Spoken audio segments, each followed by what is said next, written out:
అందరికీ నమస్కారం అండి. నా చిన్నప్పటి నుంచి ఒక ఆలోచన ఉండేది. ఇంతమంది దేవుళ్ళేంటి? అసలు ఫస్ట్ దేవుడు ఎవరు? ఇంతమంది దేవుళ్ళు ఎలా వచ్చారు? ఫస్ట్ మనిషి ఎలా సృష్టించబడ్డాడు? ఫస్ట్ సృష్టించిన మనిషి ఎవరు? అసలు ఆయన తయారు చేసింది ఎవరు? ఇలా చిన్నప్పటి నుంచి నాలో ఒక ఆలోచన, ఒక ఆశ కలిగి ఉండేదాన్ని. మా నాన్నని అడిగేవాళ్ళని, మా తాతయ్యని అడిగేవాళ్ళని, ఇంతమంది దేవుళ్ళు ఏంటి తాత, ఇంతమంది దేవుళ్ళు ఏంటి నాన్న, ఫస్ట్ దేవుడు ఎవరు తాత అని అడుగుతూ ఉండేదాన్ని. అట్లా వాళ్ళు రకరకాలుగా చెప్పేవాళ్ళు. అయినా నా మనసు ఒప్పుకోవట్లేదు. అస్సలు దేవుడెవరు.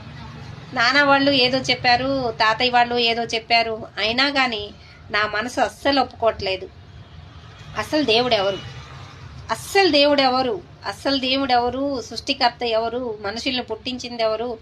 ఈ ఆశ, దేవుడు ఆశికల ప్రాణాన్ని తృప్తిపరిచే దేవుడు కాబట్టి నాకు దేవుడు ఒక్కడే, ఇంకా ఇన్ని దేవుళ్ళు లేరు అని తెలిసింది.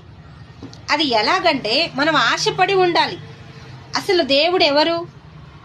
ఇంతమంది దేవుళ్ళేంటి? దేవుడు నాకు తెలియాలి, అసలు దేవుడు ఎవరు నాకు తెలియాలి అనే ఆశ కలిగే ప్రాణాన్ని తృప్తిపరుస్తాడు, ఆశ నెరవేరుస్తాడు, తెలియజేస్తాడు. మీరు ఆశ కలిగి ఉండండి. ఇన్ని దేవుళ్ళు ఏంటి, అసలు దేవుడు ఎవరు అని ఆశ కలిగి ఉండండి. ఒకసారి అడగండి, దేవుడా మీరు ఎవరు? ఇన్ని దేవుళ్ళు ఏంటి? అసలు దేవుడు ఒక్కడా, చాలా మందా అని మీరు కూడా దేవుణ్ణి అడగండి. ఆశ కలిగి ఉండండి. ఖచ్చితంగా దేవుడు ఒక్కడే, ఆయన ఎవరో ఆయనే చెప్తాడు. నిజమండి. అసలు నేను సాయిబాబా భక్తురాల్ని. మా నాన్న సాయిబాబాని పూజ చేస్తాడు, మా నాన్న సాయిబాబా పూజ చేస్తాడని నేను సాయిబాబాని ఎక్కువగా పూజ చేసేది. అయినా కానీ దేవుడు ఒక్కడే అని తెలుసుకున్నాను.